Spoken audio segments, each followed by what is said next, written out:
Today's lecture, we are talking about unsupervised learning. So this is going to be one of a few lectures on the sort of general topic of unsupervised learning, which, or I guess some of them are kind of in the middle of supervised learning and unsupervised learning. So recommender systems kind of span both of those. But today we're going to focus on two types of unsupervised learning. We're going to focus on clustering and dimensionality reduction. So I'll talk about both of those. We'll talk about what I mean by those, and we'll kind of go from there.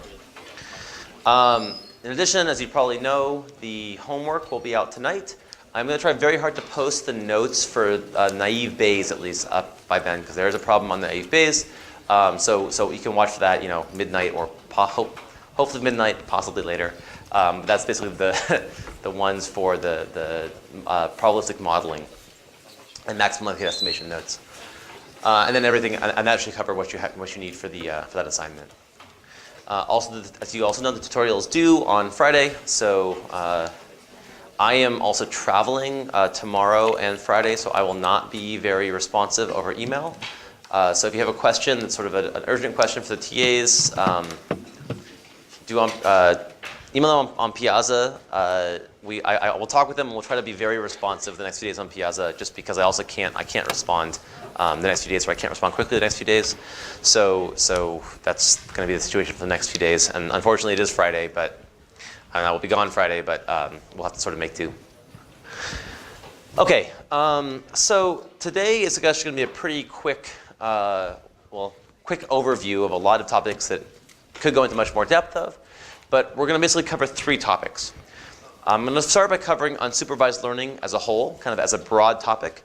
And the main point I actually want to emphasize here is that unsupervised learning, though it is frequently presented as very different from supervised learning, right? It's just completely different. One's classification or regression, and the other is clustering and things like this. And they're presented in a very different way.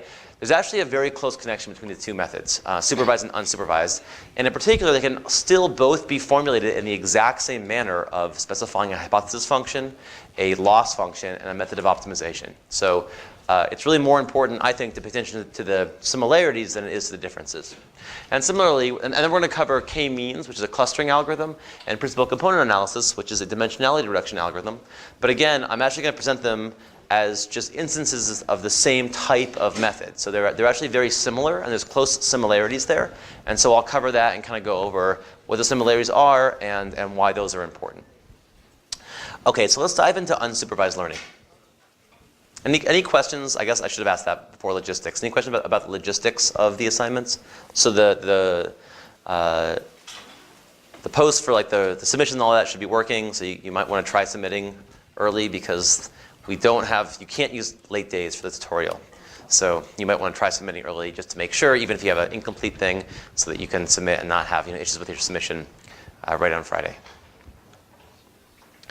Okay, so let's jump into unsupervised learning. So remember our kind of supervised learning pipeline paradigm, right? Was basically that we had some training data which has X and Y pairs. This is again supervised learning now. We have training data with X and Y pairs. We have a hypothesis function which predicts, which we kind of want to predict the output as a function of the input. And we train our hypothesis function based upon this training data. And then given some new example, we make a prediction by plugging in that hypothesis function plugging in the example into our hypothesis function. So when you move to unsupervised learning, and I mentioned this sort of very briefly, but the key of unsupervised learning is there are no longer any labels. Okay, all we have are the inputs, the X's, right? And now it's really kind of unclear. Well, what do we do? Like, what are we trying to model now, right? And on some level, actually, it is genuinely undefined what you want to model. The goal of unsupervised learning, kind of broadly speaking, is to kind of uncover some amount of structure in the data. That's a very kind of amorphous concept, what I mean by that. So we'll see examples of it in a second. But the bigger question is, how could we apply this old framework as we did before? Because now, what do we try to predict with our hypothesis function? And if we're given a new example, what do we try to predict from that? It doesn't seem at all obvious that we can use the same kind of framework in the absence of labels to our data, or outputs for our data. But what it turns out, though, as I'll describe today, that we can still use the exact same sort of framework for machine learning as we used before. Namely, we can still define machine learning algorithms as consisting of three ingredients: a hypothesis function, a loss function, and a method for actually optimizing that loss function for that hypothesis function, right? And in fact, the canonical machine learning problem, which we'll see in a second, is actually pretty much unchanged. You minimize the sum of losses on your, between your hypothesis function and, I guess, and something. Now we don't quite know what, and you somehow optimize that with some procedure. But again, the question here is how does this really apply? Because what is a hypothesis function and what is a loss function in the unsupervised setting? So I'm going to just sort of define this quickly here. And I think this is, again, the details here are less important than the overall idea. So hopefully, even if I go by some of this kind of quickly, the big ideas will still come through. So at a high level, what we have in unsupervised learning is we have something very similar as before. We still have what we'll call inputs, xi, which are going to be considered an Rn. This is kind of another.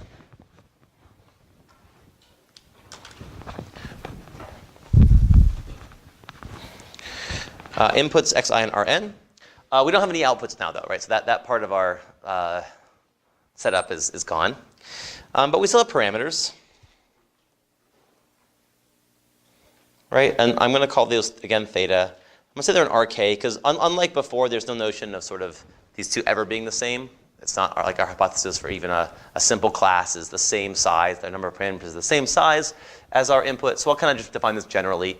And really, when we get down to it, I'll actually be defining parameters kind of broadly here, as a collection of things we optimize over, rather than just a single vector. But this is kind of informal notation here. Okay, so now this is sort of the key part here, our hypothesis function that we're going to use.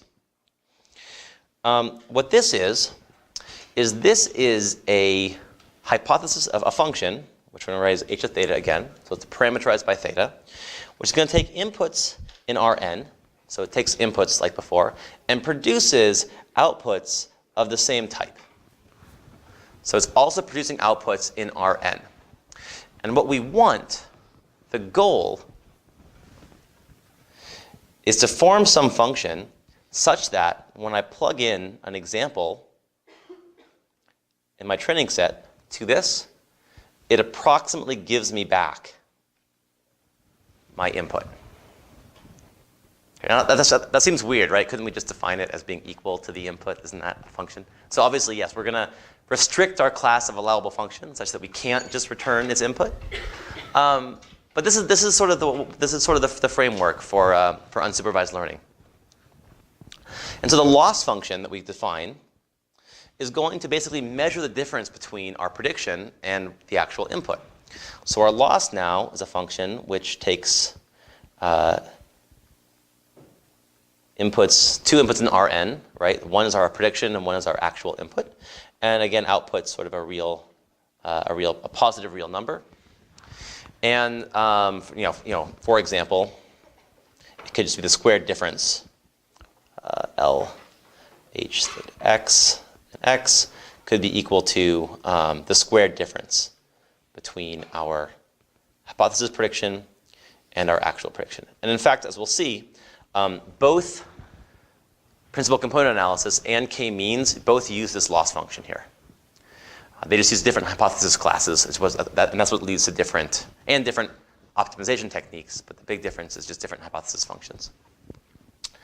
So our sort of problem, our canonical machine learning problem, is actually the same as it was before. Well, with this one change here. All we want to do is we want to minimize over our parameters the sum from I equals 1 to m of our losses on the training data. And actually with that, we can basically recover pretty much any unsupervised learning algorithm that there is. And they're not always formulated this way, by the way. They're often, just like support vector machines, are often formulated, as this geometric thing, and logistic regression is this probabilistic thing, and they're completely different, but they're both just minimizing loss functions, we saw. Similarly, PCA and clustering are often formulated as very different things, but they're just doing the same thing here. So I really want to emphasize this is all that's happening with machine learning methods, or unsupervised learning methods. Okay, so I'm going to go back to the slides for a while. Okay, but this does seem odd, right? I'll give that to you. This does seem a little bit odd at first. What does it mean to have a hypothesis function approximate the input, right? That seems strange. Why can't we just pick, the hypothesis function of x equals x? It does a really good job of approximating the input there, right? That's a valid function too. It's a perfectly reasonable function. So what's going to happen here is that the entire goal of unsupervised learning is going to be to pick some restricted class of hypothesis functions, which is not going to include this function up there, because that would make it very easy, but going to include some restricted class of them, such that in order to reconstruct the data, we have to find some amount of structure in the data. Okay? So in order to minimize the loss, we've constructed a hypothesis function that will have to kind of extract some amount of structure from it. Okay? And that's going to be the key aspect to both these two algorithms we're going to talk about, which are k-means clustering and principal component analysis. So hopefully this will be more concrete once we see how these two things are just examples of this broad approach to unsupervised learning. If it doesn't make sense in the first one, hopefully after we see both k-means and principal component analysis, it'll start to click why this is what they're both doing. Okay, any questions so far? Yeah. No, unsupervised learning, right? There's no output. It's unsupervised, meaning there's no output that you want to try to create. All you're given is a bunch of inputs. So the classical example, right? Well, I don't know if there's any classical example, but this digit recognition that I encourage none of you to work on for your homework assignment because it's just trivial at this point. In classifying sort of handwritten digits, right? You're given an input in the supervised setting. You're given an input of an image of a digit, and you're asked, and the corresponding output, and you're told, come up with a function that maps from inputs to outputs. In unsupervised learning, you're just given the images, right? Just a bunch of images of digits. And you're told, find something interesting here. Find some structure here. And the structure you find, of course, is going to depend heavily on the actual algorithm you're running, right? They find structure in very different ways, different algorithms. But that's all there is. And when you think about it, there's actually much more data available of this type than there is of a supervised type, right? Everything on the web is unsupervised, right? You just have web page, you have images, you have web pages, you have all this stuff that has no labels associated with it. So if we can somehow figure out a way to extract useful information by some definition of useful information from that unlabeled data, that could be very useful. And that's what unsupervised learning gets at. Okay, any other questions? Okay. All right, so let's talk about k-means now in the context of this framework for unsupervised learning. So the k-means algorithm is actually really easy to visualize. So I'm going to use mainly visual examples here. The basic idea is given some collection of data, we want to find k centers such that all the points are close to at least one center. Okay, so if I had these data points, close by some definition, right? So if I had these data points and say 2 centers, I think you would all sort of choose to pick centers that, one center in one data point, or one center in one kind of grouping of points, one center in the other one, and kind of assign in some sense each point here to one of these centers, and the goal, of course, being to minimize, to make sure that every point has at least one center that's close to it. Okay? And when you do this, what you kind of implicitly are extracting here is some notion of kind of groupings of the points, right? I'm saying that these points all kind of belong to the same group, and these points all belong to the same group, and we call that clusters. We call those groupings of points clusters. Okay, so k-means is called a clustering algorithm for this reason. So formally, what is this actually doing? So in k-means, what we do, and now what I'm going to do, like we did with all other algorithms, is I'm going to kind of walk through how we define the k-means algorithm in terms of our hypothesis function, in terms of our loss function, and in terms of the optimization approach. Yeah? So the question was, who defines the radius of the group? I think we might clarify that in a later slide when I talk about it, but there's no definition of radius. There's no preset definition. The definition is the point will kind of belong to whichever group it's closest to. So if there's a point way out here, you just check the distance between this one and the distance between that one, and you would assign it to whichever one is closer to. And so there's no notion of how big a radius around the points there are. It's whichever center or mean is closer to that point, you call it a member of that group. It only will belong. Yeah. So the question was: is there only one? Is it always there's only one center? Yes. So in k-means, each point is defined to belong to only one cluster. We will see softer versions of this when we talk about the mixture of Gaussians model. But here, each one belongs to exactly one cluster.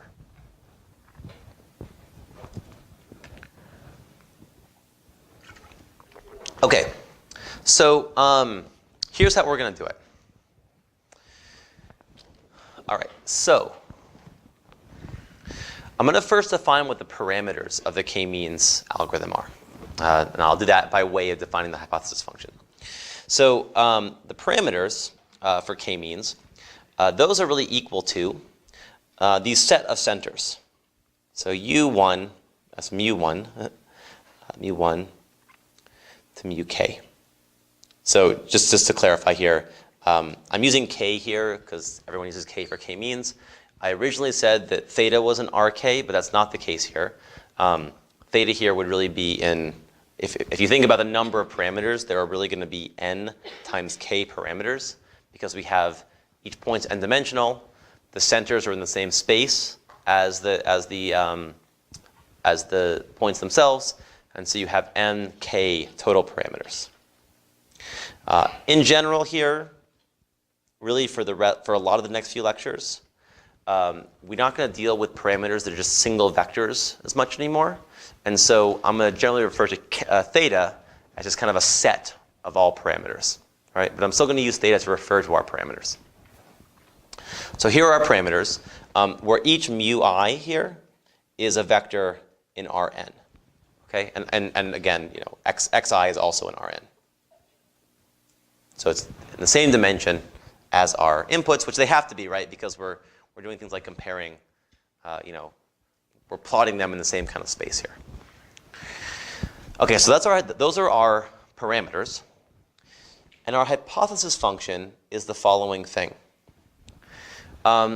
We're going to look, so for a point x, we're going to output the center that is closest to x. Okay, that's our hypothesis function. So our hypothesis function here maps from Rn to Rn. We needed that for our class of unsupervised learning algorithms. And in particular here, our hypothesis class for any input x is going to be what's called the argmin. That means it finds the minimum over all possible assignments and returns the argument that does that. I'll clarify that in a second. But it's the argmin of mu in mu1 to mu k of x minus mu squared, the distance squared. Okay. Now it's important to understand this terminology here. So what argmin means is I'm going to search over, and there's only k possible choices here, right? I can just choose mu here from one of this set of k possible choices. I'm going to figure out which one of these minimizes this quantity, i.e., this is sort of a complex way of writing it, but this is actually the sort of mathematical notation for it. I'm going to find which one minimizes the distance to x, i.e., which center is closest to it, and I'm going to output that center. Okay, so that's going to be the result of my hypothesis function. So argmin just means I return the argument that minimizes that quantity. A min there would mean I'm actually returning the actual smallest distance, but argmin means I'm returning the quantity that minimizes that distance, i.e. the closest mean. Okay, so that's my hypothesis function for k-means. And my loss function now is just what I sort of had before. So the loss function between my hypothesis and the input is just equal to the squared distance.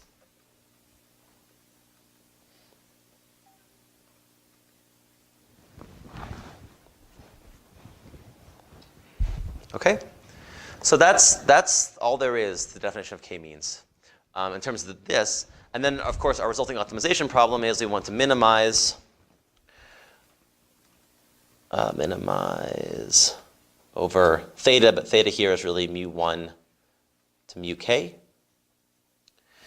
of the sum from I equals 1 to m of, I'm not going to write it out the whole thing here, but basically I'll write this part out. But the sum of the squared distance between xi, which is, again, the mean that is closest to xi, and xi itself. And now, importantly, with this hypothesis function, it should be very clear that we can't, of course, just output the points themselves, right? Because we're restricted to output one of our k-means. So unless we have, k equals the number of clusters or of data points, which is kind of boring, because we just put every point would be its own cluster. That's the obvious optimal solution then. But if you don't have that, if you have a fewer number of clusters than data points, as is always the case in practice, you can't just output x from a hypothesis function. So you need to find some sort of better way of representing things, and that would be accomplished by placing these centers in locations that are close to a data point. Okay, and so again, from an intuitive level, what's hopefully clear is that this thing, if you sort of just look at the example from the previous slide, right? This loss, this sort of sum of losses, is going to be much smaller here with this assignment of the two means than it would be if I put them both over here, for example. Right? Because if I put them both over here, then the loss we would suffer, every point over here would be closer to one of those two still, so I'd output one of the means as my prediction for these points. But that would suffer very high loss, right? Because I'd sort of have, this distance from here to here, penalizing my loss function. And so it hopefully is apparent that this loss, again, just at an intuitive level for now, that this loss function here actually is minimized when these points, the mu's here, kind of somehow cover the space of all your data. Yeah?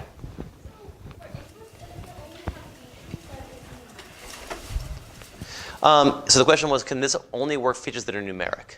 Yes. So if you have features that are not numeric, the common thing to do is to use what's called a one-hot encoding. So you encode them as essentially, if features that are discrete, you would encode them as what's called a one-hot encoding. So if I have rainy, sunny, and cloudy, I would have eventually an indicator for whether the day is rainy or not, and make the features numeric out of discrete values.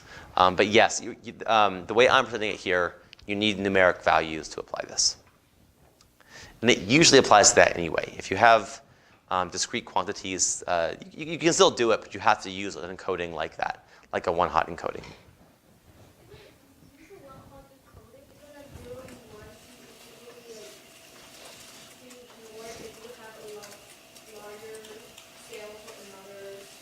So yeah, I think the question was about scale of data.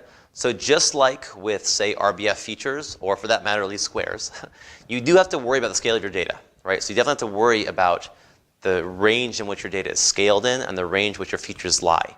So you have to normalize, like with most methods, because this is based upon Euclidean distances, you absolutely have to normalize your data such that those are meaningful. Yeah. Yeah. Yep. If you find the center, does that really mean anything? If the center is half radius? Well, right. So you wouldn't actually do that. What you would do, again, is you would use, so the question was if you have weather again, can you be half rainy and half sunny? you wouldn't necessarily, I mean, you wouldn't really be that, but I guess you sort of are that in some sense, right? So what you would do is you would use this sort of one-hot encoding. So you have a three-dimensional vector that sort of says it has a 1 in the position of which outcome it actually is. And then if you don't have enough means over your whole data, it is very possible that you would have a mean that has a 0.5 and a 0.5 in two of the coordinates. And so that mean then corresponds to something that, yes, is not actually realizable. There's no sort of thing, but that's still the mean that minimizes this function. So it's sort of okay in that respect.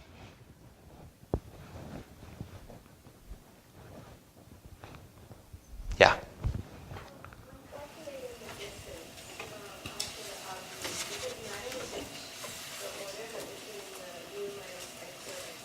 Oh, I see, yes. I flipped the order of x and mu there. No, the distance between x, a, and b is the same as from b from a. I mean, those are equivalent.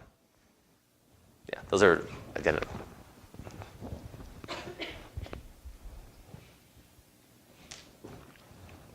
Okay. So now the question that remains is, again, I specified my hypothesis function, specified my loss function. The question that remains is, how do I optimize this? And unlike with most supervised learning cases, we don't typically just fall back on a single algorithm, at least not for most unsupervised learning, because these things are non-convex, and they're non-convex, but they're also kind of weird, right? They have these weird sort of arguments there, so they're not necessarily differentiable. We need to typically fall back on other methods for actually solving the optimization problems that arise from clustering, from unsupervised learning problems. And so the standard algorithm for k-means is actually very simple. It's sometimes called Lloyd's algorithm, but it is really just called k-means usually. This is the k-means algorithm typically. But the problem here is the objective is non-convex. Again, that for our sake, that only means that it has possibilities of local optima. And I should add, actually, I think I mentioned this later about this. The local optima here are not like a, they're not like a trivial concern. They are actual, real local optima that you will get stuck in. And so if you initialize your center differently, you will probably find a different solution. So you have to deal with that. But basically, what you do is you repeat the following process. You just iterate these two. So just to be clear, like this is an algorithm description, and what this is describing here is just those two steps. So what you do is the following. I start with some centers, defined however they are, and I assign all my points to their nearest cluster, to the nearest mean. So I find whichever mean. I run my hypothesis function, basically. I figure out which mean is close to that, and I say that this point belongs to that cluster. Right? And then I recompute the cluster centers, the mu terms, to be the average of all the points that belong to that cluster. Okay, so this is a little bit more formal definition now. I'm given some data set. I initialize these randomly somehow, and oftentimes you do it by randomly picking some x. So you don't go get too far off into nothing. You pick, they belong to some x, or you assign some x to be the initial means. And what I do then is I assign you can think of it like a label to these examples, right?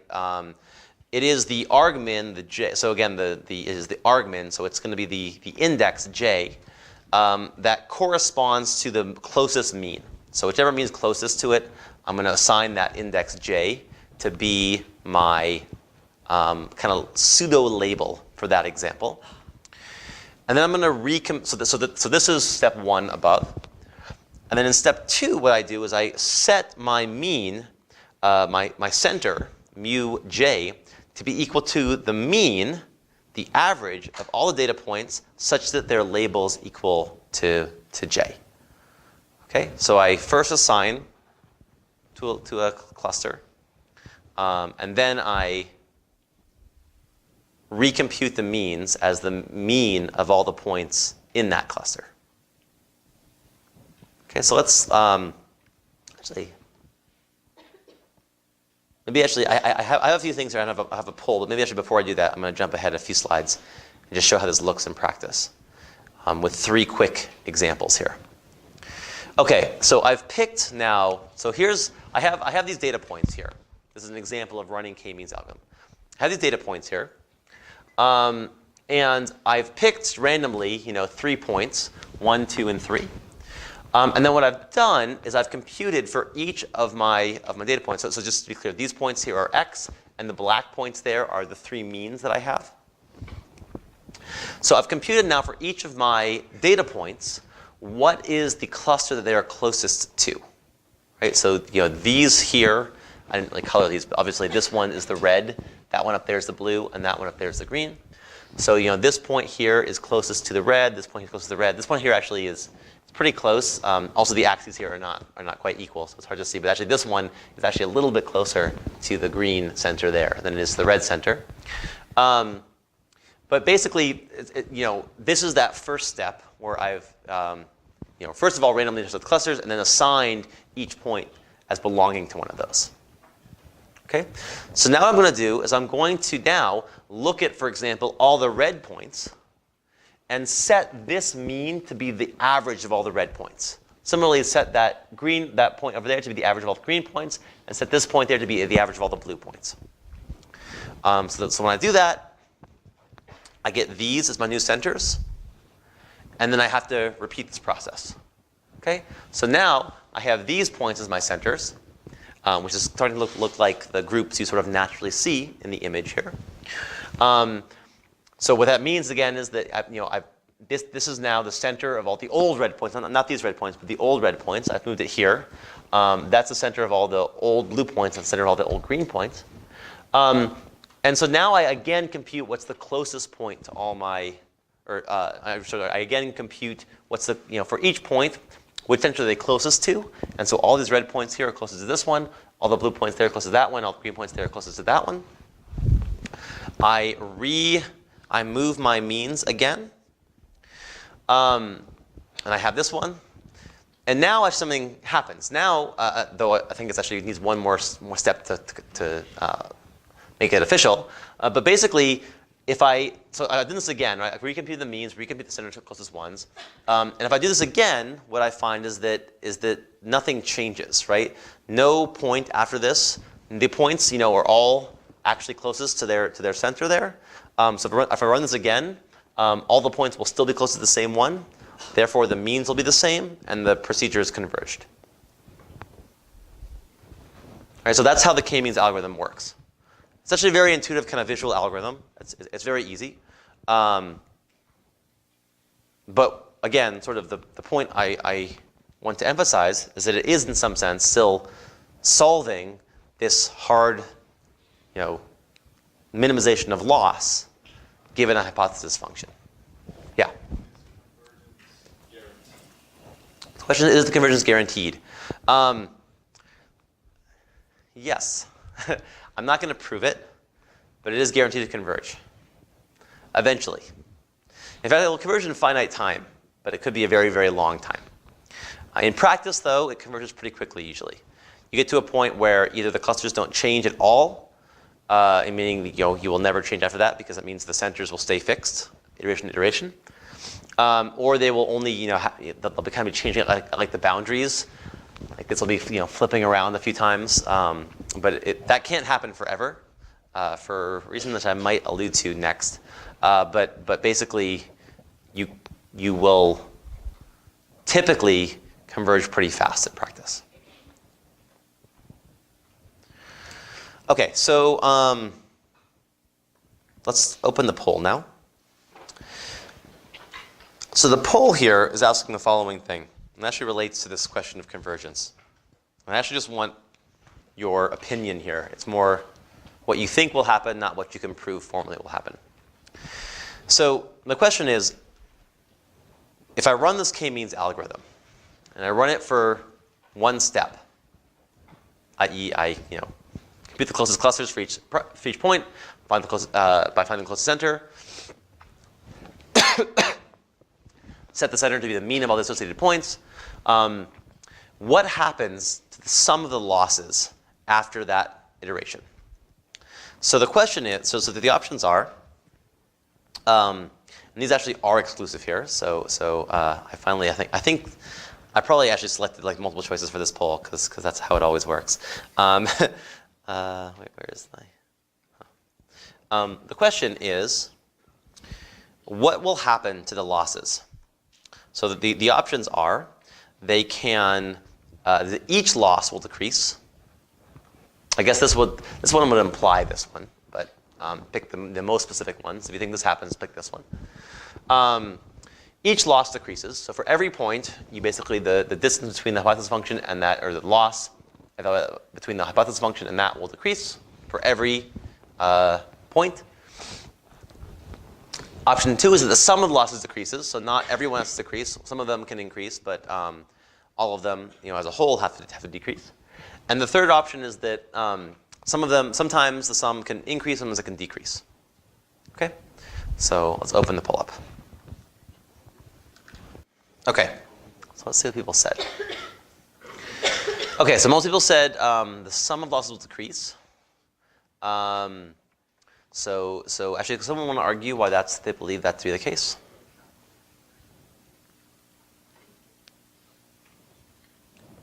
Who's wearing like a bright shirt today? I can call on someone with a.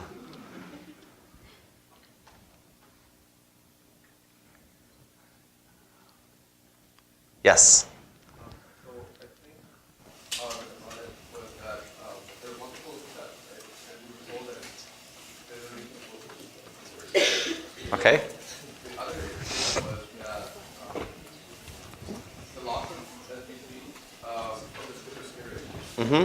going over this generalized state. Okay. So what I thought was, while even though each round may go increase or decrease, the individual Okay. and the overall. Okay. Okay, because it seems like it sort of converges in practice. Instead of converge, we'd have to stop doing it. Anyone else have any thoughts? Yeah. First step of conversion is you reassign the responsibility center. Mm-hmm. Well, you reassign the label of each point, kind of in the first step.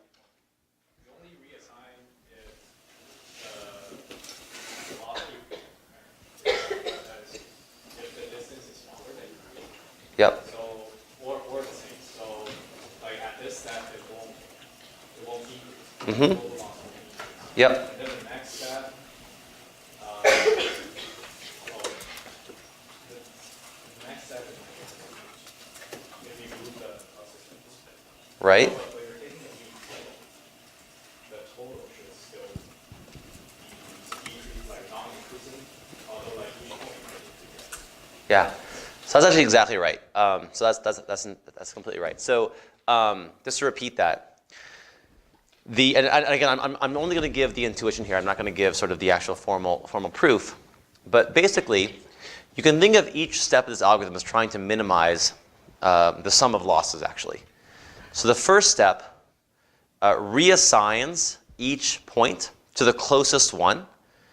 But that's only going to decrease the losses, right? Because that's only going to sort of say, in fact, if you think of the hypothesis function as the way we phrased it, like that happens kind of automatically. Every point's already assigned to the closest cluster because that's the hypothesis function. So that step is going to only decrease the loss, right? So a point, if I have this point here, unfortunately, I actually don't have. Let's see. So, oops. So this point here used to be, or let's see, this point here used to be red. It's reassigned to be blue because the blue distance is closer. The blue point is closer, so that's going to decrease the sum of losses. Okay, so that first step of reassigning always decreases the loss. The second step is I'm going to take the clusters that are assigned this way and move them to their mean.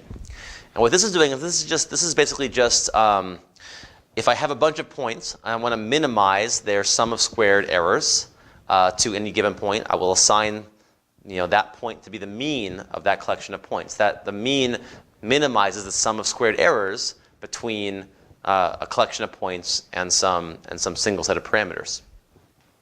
So that step also decreases the loss. And so both of the two steps of k-means will only decrease the loss. This is also, by the way, the reason why it converges is because the loss can never increase, And because the loss will only change if you change some discrete assignment, and because there's a finite number of possible assignments to the clusters, the loss has to keep decreasing, right? It has to keep going down, or if it doesn't go down, that means you've converged, right? That means you're done. Okay, so again, the answer here was 2. It's the fact that certainly you can have this, you will have this, but of course you can have the loss for single point increasing. And the example there is just what about that center that it was first initialized to? It starts off with really low loss, 0 loss in fact, because it exactly recreates that one. But it can move away from that. So that point's loss will increase. So that's why the second thing happens, but not the first. Yeah? The number of iterations it takes to converge, does it have anything to do with the k, or does it have to do with our initial set? The question is, does the number of iterations it takes to converge have to do with k or our initial selection? The answer is both. And it's very hard to characterize. There's no easy way to characterize sort of how many iterations it will take to converge. It has to do a lot with where you initialize, with how you've yes, also the number of clusters, everything like that. And it's not easy to bound that at all. All you can say is that because it's always decreasing, if you start with a good one, you'll keep getting better. All right, so here's some quick code that runs k-means.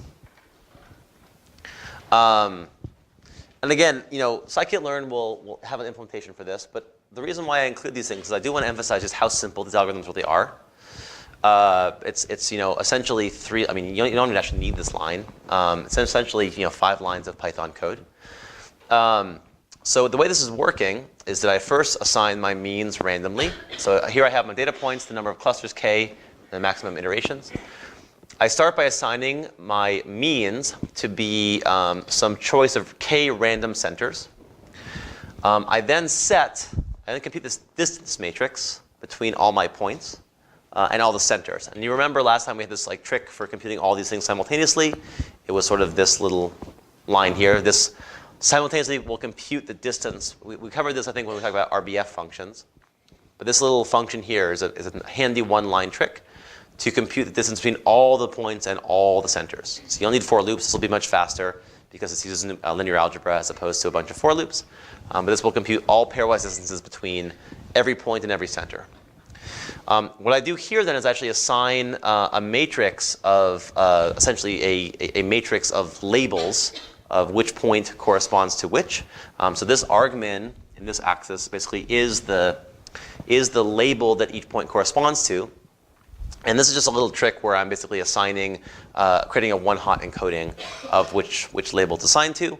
And then I recompute the means. Again, this is just sort of shorthand for selecting just those items of X that I've assigned to my cluster and dividing them by the number of points in that cluster to find the mean. Okay, so a little bit verbose there. Sorry, not verbose. A little bit cryptic there, perhaps. The opposite of verbose.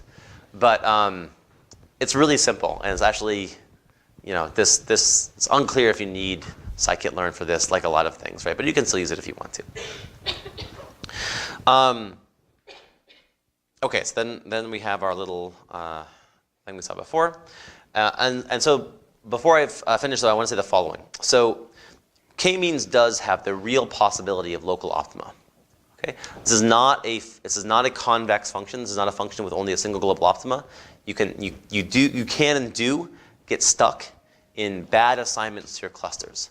So let me actually show one of those things. Let me show this initialization point here. If I initialize like this, so basically what I've done here is, by bad luck or whatever, I've assigned 2 points in this cluster and 1 point up there. I actually had 2 points in one cluster before too, but they were a little bit more spread out.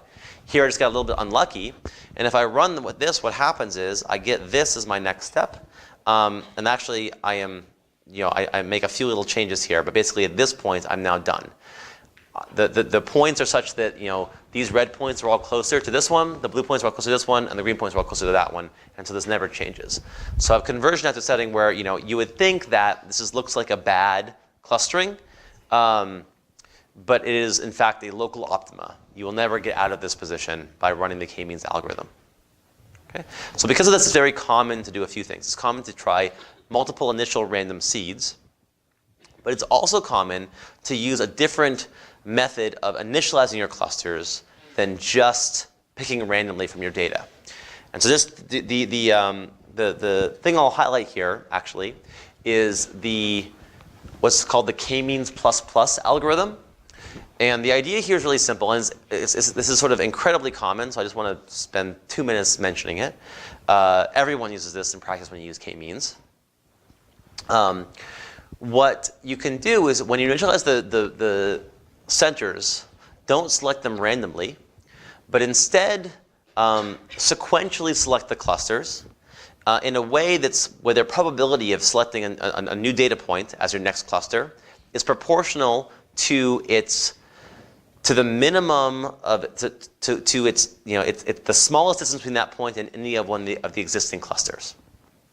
And after they're all initialized in that manner, you just run k-means as normal. So just to make this a little more formal now, this is the k-means plus algorithm.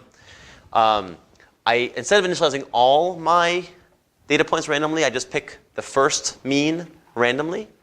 And then for the rest of them, from j equals 2 to k, I select the next mean randomly for my data points, but with some set of probabilities attached to each data point, where the probabilities are proportional to the minimum distance between that data point and any of my existing clusters. Okay? So what that does is, for points that are already close to a cluster, they're going to have, and by the way, this just means that I compute this for everything, and I divide by the sum in order to get a probability distribution. What this does is this ensures that if points are really close to an existing cluster, they won't be picked as the next cluster center. In other words, you tend to spread out your centers more uniformly over your space when you sample in this way. So this is almost always actually how k-means is. There are other initializations too. This one's very popular. It's almost always how k-means is run in practice. Yeah?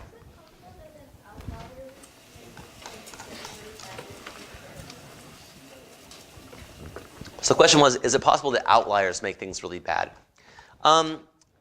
Yes and no. So outliers are interesting here. If you have like a really, really far away outlier, then yes, it'll have really high probability, it'll dwarf everything else. You're going to definitely pick it. But you actually should pick that one because by the k-means loss function, it's going to suffer really, really big loss if you don't have a point out there, right?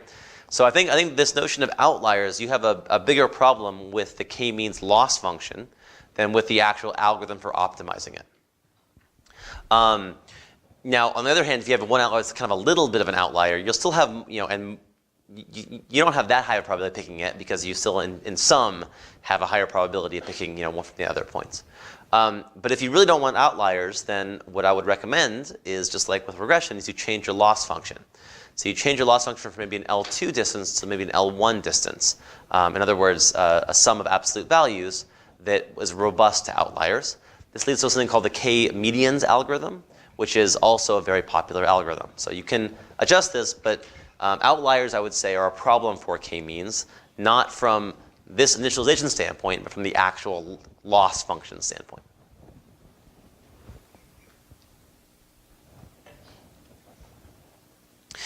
Okay, so the last question I'm going to, actually I'll have a few more examples here, but the last question I'm going to sort of deal with here is, how do you pick k? Right, so I said, okay, we pick k clusters. Obviously for this one, we sort of see visually that there are k clusters there. But in general, how do we pick k? And so the reality here is that there's no really good rule for real data to pick k. For synthetic data, it kind of is obvious. So what I'm showing here is I'm showing the loss that we suffer for different values of k. Now, just like with sort of least squares fitting, right, or any kind of machine learning algorithm, k is kind of like a hyperparameter we have to pick, right? So k is a hyperparameter. But here, there's no even a notion of real cross-validation even, because the more k you have, the lower your loss is going to be always, right? Both on the testing set and the training set. So what's common to do instead is kind of just do sort of like quicker looks at what you might want to do here. So you can plot, for example, your loss over different values of k, right? Just like we did actually with our hyperparameters for our polynomial fits to data. But here you have to kind of just make a judgment call and say, look, this is for the previous data, and say, look, in the first two, it's really decreasing a lot. But after 3, it doesn't decrease very much. And we're paying the cost of having a higher number of clusters, so I'm going to pick 3 as my thing. Now it's sort of obvious in the previous example, the S3 is a good idea. In most cases, it will not be nearly as obvious how to pick that because there will not be as nearly a sharp of trade-off, and you can't just visualize the data either in higher dimensions. So it's harder in practice, but plots like this do help, and then possibly also some amount of kind of manual inspection of the data or background knowledge. But then finally, I also would sort of argue sometimes it doesn't really matter. As long as you have enough clusters, sort of err on the side of having enough, I guess it kind of depends on what you're using these for. If you want to claim that there's really 3 groups in this data, that's a very hard claim to make, right? That sort of requires a very high bar of evidence. But if you want to just use them for something else, like you're using them for the centers of RBF features, it doesn't really matter. You can pick a lot, and it's probably fine. Just to illustrate this, maybe, what I'm going to do here is I'm going to actually take these MNIST digits that we've mentioned before. So these are a bunch of hand-drawn digits. Well, actually, it's not used in the question before. That's actually a lie. I used it the previous time, but I start disliking giving this. I actually encourage no one to use this for the tutorial even, so I felt like I couldn't give it myself. But I can give it as a quick example here, as not as a classification task, but just as a illustration of clustering. And the idea here is these are a bunch of images, 28 by 28 images of hand-drawn characters, and I want to find clusters in this data. So if I do this, if I run this, you would think that if, there are 10 digits here, so if you run it with k equals 10, it should find them. But it turns out if you run it with k equals 10, it will not actually find every digit. It will have 2 groups of zeros and miss a 7 or something like that, put 7s and 1s together, something like that. So in order to get kind of coherent groups, you actually want to have more than just 10 clusters. And so what I did here is I actually ran k-means with k equals 50, and I'm plotting now the means. So these means, again, these are averages between digits of a bunch of digits that fit in that group. And they kind of nicely, I mean, there are some kind of weird ones here, right? This is probably has some 1s and maybe a 7 or so. This has like a 9 and a 4 in it as well. But for the most part, you can get a pretty good sense of which group of digits actually falls into this cluster. So this looks like a lot like a bunch of 5s, a bunch of 8s, a bunch of 0s, etc. Right? So it actually does seem like running this clustering algorithm is with no labels, and I haven't given it any labels here. It seems like this clustering algorithm is extracting some amount of structure from the data. Okay, and this is why people like clustering algorithms. They kind of help to take a very large data set, for example, and kind of present it in a way that we can understand better. Yeah. Why would you use k equals 50 instead of k equals the number of digits? Well, so, yeah. So as I was mentioning before, if I run it with k equals the number of digits, it will actually not. It will actually not find all the digits, because some by random initialization or by the fact that some 7s and 1s look similar, the number of digits is actually not the best clustering for this in this case. It's actually will not lead to that. Yeah. How do you decide what number of means to use? Yeah. So the question: how do I decide what number means? So again, this is sort of, I can decide however I want to, right? You should decide. I mean, and again, I'm not. If you want to try to make the claim that there really are 50 means here, or 10 even here, that's a very high bar. And so if you ever hear anyone say, we ran clustering, and look, there are 10 groups of this data, be immediately skeptical, because that's probably not the case. It is very, very hard to analyze the results of a clustering algorithm and actually know something about the data from that. It's incredibly hard to do that. Because it's just picking, I mean, right? So I could have run this same thing here with 2, and it would happily have picked that one and maybe make this one cluster here, right? You can run the cluster, the number of clusters is a hyperparameter. It's not anything that comes out of this algorithm. There are sort of methods for trying to pick them, but they're all sort of ad hoc, and they do kind of local strategies of improvement. So it's incredibly hard, and be very, very suspicious if anyone says, oh, we found that naturally there are 10 clusters in this data. No, they probably just have some artifact of their clustering method. What you can say, though, if I run k-means with these things, is if I look at all the elements in this cluster, I can probably say that those are similar in some way. Okay, actually, there might be a 1 or 2 in there. Like, I mean, there might be a couple of 1s in there. I don't think there is here, but they're probably all 0s. But what you can say, right? So it's very legitimate to say, like, look, this cluster, this shares some similarities with it. With the members all share some similarity. That's fine to say.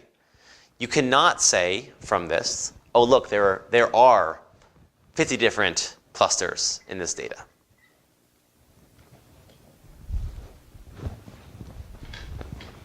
And be very skeptical if anyone says they ran clustering and discovered inherently that there were 7 groups of data in this. It's just usually they're basically doing this and eyeballing, yeah, I think maybe 7. Right? That's what they're doing when they say we discovered 7 clusters. It'll keep happily, having more specific digits. So if you have only 1, for example, right, that's going to be very blurred together, right? As you have more, there are fewer examples in each cluster, so they're more kind of they look more like a collection of only a few digits, so they're more noisy. They're sort of, or rather, they're less smoothed out in some ways. Is what would happen. But there's no notion of the ones in that cluster that might be more similar to each other because they're being grouped together. But there's no notion of which they're sort of, this means anything about the true number of clusters in the data.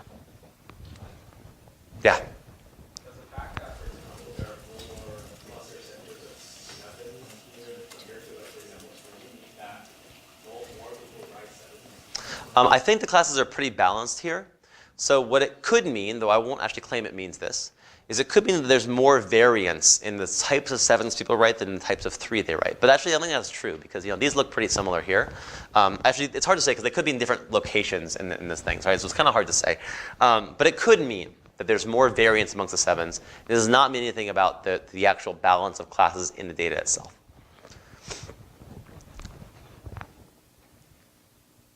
Okay, so let me now go on in the next 20 minutes to talk about principal component analysis. Okay, so we covered k-means. Now we're going to cover the next most common unsupervised learning algorithm you will see in machine learning, which is PCA. So the idea here, the idea of principal component analysis, and again, I'm sort of describing the idea the same way k-means was trying to find clusters. Principal component analysis has another sort of intuitive explanation, but then I'll define it also in terms of the actual loss function and hypothesis class. Principal component analysis looks at simplifying the data in some respects. So if I had data like this, you might say, okay, look, the data here, kind of lies along a line in this space with a little bit of noise along that line, right? So the data, this is my data, but it really lies along this space here, where there's just been a little bit of noise added to that space. Okay. What PCA tries to find is it tries to find the dimensions along which the data is varying the most, such that the other dimensions that you see are kind of have typically smaller variations. And I'll describe a few reasons for wanting to do this. But the basic idea is we would like to, this data here is 2-dimensional, right? But if we think there's this line here, what we really think is that we believe that there's sort of a lower dimensional space that the data really lies in, 1-dimensional space in this case, and then all the differences from that are just kind of random noise. So that the claim of PCA in some sense is the data lies on a low-dimensional space and then has a little bit of extra noise added to that. And I should say a linear space too, so it lies on a plane. Okay, so how do we put this in the setting of our unsupervised learning algorithms? Okay, so this is what our, before we had our k-means. Bring this back. PCA is also kind of very easy. So here are parameters now. Remember, our x again is still in Rn. And our parameters are going to be 2 matrices that I'm calling U and W. And U is an n by k matrix, and W is a k by n matrix. Right? With here, k being less than n. Those are my parameters. And my hypothesis function, so again, the number of parameters here would actually be 2nk. So 2kn params.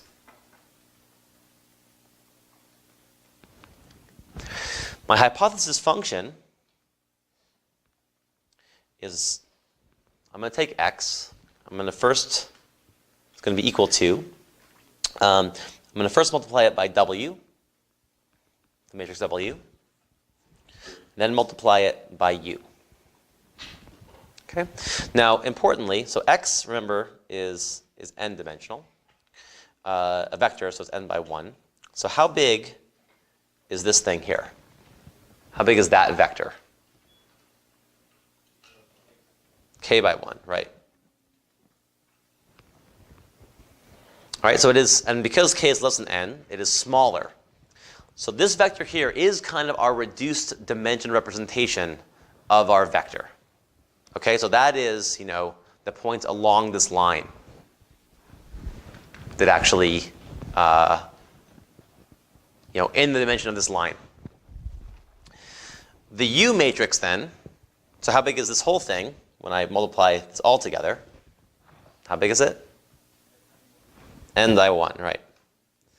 Okay, so that whole thing is, of course, n by 1. And so when and it has to be, in fact, because my loss function here is just equal to, again, the squared distance between the 2 points. Okay. So we have to project it back kind of into the big dimension to compute our loss function. Okay, but importantly, what PCA is doing is it's saying, I'm going to find some sort of smaller subspace which all the data lies in, or approximately lies in, which is represented by the term w times x, and then I'm going to sort of map it back into my higher dimensional space. Now, what that looks like is this is, and again, our loss function here would just be we minimize over u and v of the sum of errors between these two. Now, again, importantly, you cannot here represent the identity function. Because k is less than n, this term here, this u times w, is what's called a low rank matrix. And so you actually it cannot be the identity matrix. You cannot represent the identity matrix in that form. For any matrices, u and w rather, there just not enough parameters to represent the matrix of the identity matrix there. Okay, so this is sort of the picture you should have in mind. So if h of x is this thing, it's sort of the u, wx, and wx is the reduced representation of that. So basically you take x, wx would be the representation along this line of the data. And then u of wx maps that back to the original space with those sort of noise, the other dimensions kind of thrown away. Okay, so this is u times w of x, meaning we basically take our data, we ignore the distances, that it was off that line, and we just project it all onto this line. Okay, that's sort of the visualization you should have in mind when you think about PCA. Both actually are very important. Both that reduced dimension representation, that's sort of the reduced dimension form of our data, and then the projection back into the original space is kind of the cleaned version of our data in some sense. Yeah. Yep. Is the last line just the second line rotated? Yeah, basically it's saying like I claimed this is my underlying dimension that I really represented, this line here. This sort of shows where these points lie along that line, and then the last one is just that those points represented back on this line here. Okay, so it's just like as if you just sort of take every point and projected it onto this line. That's the last thing.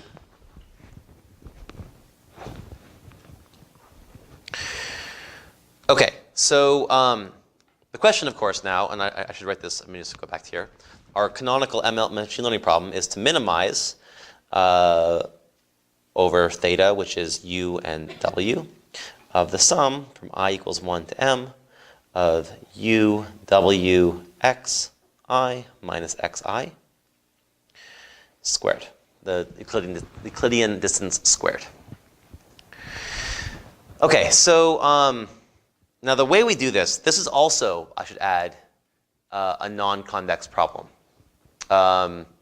It actually is not quite subject to local optima in the same way, but that's actually a very complex topic. So at a high level, actually is, you could think of it as being subject to local optima if you just run, like, for example, gradient descent over those things. What's amazing, though, here, what's really kind of incredible, is that we actually, despite the fact that this is non-convex, we actually can solve it exactly. And we do that with something that relates to an eigenvalue decomposition called a singular value decomposition. Now, I'm actually not going to show that, not going to prove this at all, because eigenvalue decompositions are not something we cover in this course, nor do I really need anyone to know about them. But just know what's happening here is that we're running this sort of decomposition called a singular value decomposition, which represents the matrix X, it's our data matrix, as the product of a bunch of these matrices, U, S, and V, where U and V are what are called orthogonal matrices, and S is a diagonal matrix of elements called singular values. And so what you can show, which is sort of, again, really requires a little bit of work actually to show that this thing even exists and that this is the case. But what you can show is you actually, if you take this matrix here and only look at the top k elements of that diagonal matrix, the highest magnitude elements of that diagonal matrix, and throw the rest away, you actually can recover the best possible approximation to the matrix X, which is actually what you want here. So I basically run the SVD, I truncate these things at k rows and k columns, and then I get my U and W that way. So that's actually, I'm not going to say anything more about that. High level, all I'm saying is that this problem looks hard. Normally would be, this problem here, by all accounts should be hard to solve, but it turns out we actually can solve it using methods from linear algebra. So that's not nearly as intuitive, by the way, as k-means, but we actually can do it. Here's the code to do it. Again, this is not going to be very intuitive if you don't know what the SVD is. But the first thing we actually do is actually, I didn't mention this yet, but the other thing you do before you run PCA is you center your data, so you subtract the mean off, and you normalize it. So you divide by the standard deviation in every coordinate individually. Then I run an SVD, and then I set my parameters there based upon that. One of these should be U actually, not V there. But you can basically, and I guess I did make a typo on these 3 lines, but again, these things are typically not very hard to implement here. There's actually 2 typos, because I think I should have a parenthesis around this thing here, because I'm dividing by the standard deviation where I'm adding a little term that doesn't equal 0. So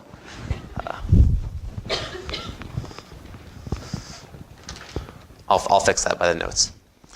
Okay, so what we can do with this method is we can actually look at lower dimensional representations of high dimensional objects, right? Because I can always, the nice thing about this, right, is I can take a very high dimensional object and project it down by just controlling, what k is. I can make its projection into, w times x as small as possible. So here is a representation, again, on my characters of when I select w to be 2-dimensional, meaning I'm finding a 2-dimensional subspace for all the digits in this data set here. And I'm now plotting it in 2-dimensional space. And it looks like this. So this is not by any means that visually appealing here, certainly. But it is interesting that there appears to be some structure here.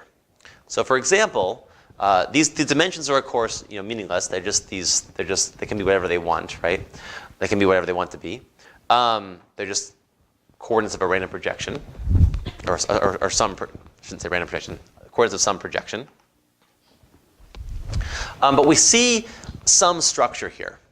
All right, so we see, a lot of the orange points, which I think are zeros. They tend to sort of be around here. They might be 1s, actually.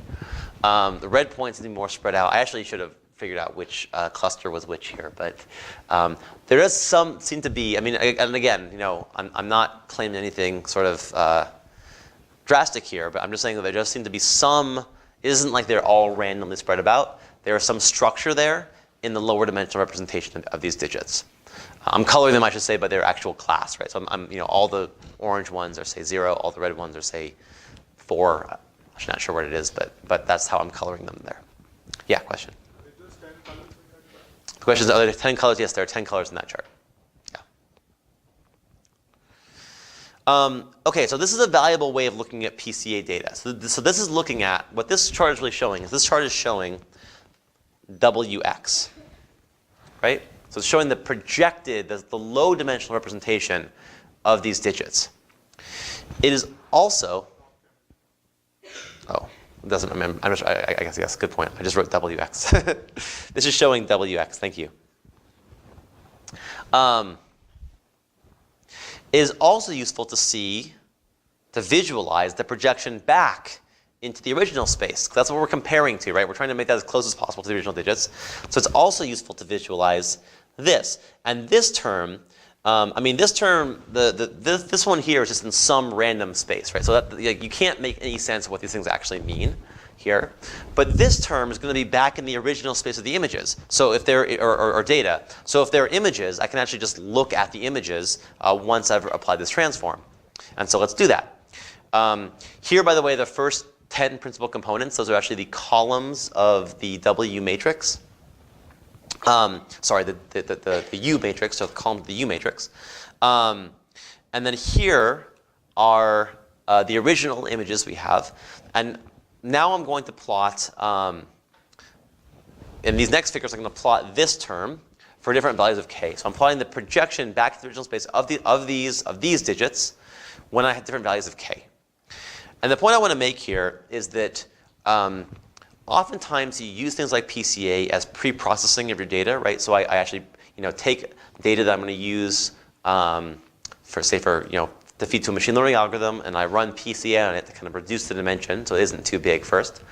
But when you do that, you try to visualize what you've done. Try to visualize what the inputs you're using actually look like after you've applied PCA, because if my goal is to classify digits, right, and I try to do that by using the first 2 principal components alone, I'm probably not going to have very much luck with my machine learning algorithm, and I can see that immediately by just seeing the fact that I can no longer differentiate here from 2 principal components alone what digits actually look like, which one is which. So, I mean, again,